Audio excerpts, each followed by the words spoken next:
Pengguna akun Facebook atas nama Usman Udin dilaporkan oleh Himpunan Mahasiswa Islam atau HMI Cabang Langsa atas dugaan penghinaan dan pencemaran terhadap lambang kebesaran HMI yang dirubah menjadi logo PKI. Postingan yang diupload pada 1 Agustus 2023 lalu diketahui telah mengunggah foto salah seorang alumni HMI Langsa atas nama Teguh Safrizal yang sedang memakai gordon atau kalung pita HMI. Lalu lambang HMI tersebut telah dirubah dengan logo PKI oleh Usman Udin pada halaman dinding Facebooknya.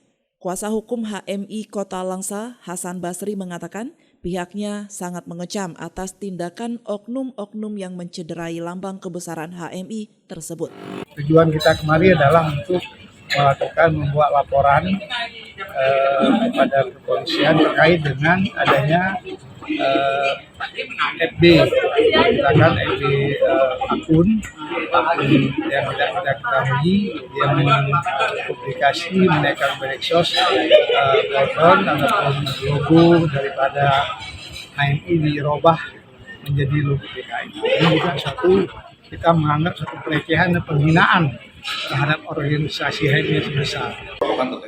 Sementara itu, Kapolres Langsa AKBP Muhammadun menyebutkan pihaknya akan berkoordinasi dengan Polda Aceh untuk mengungkap siapa dalang di balik akun tersebut.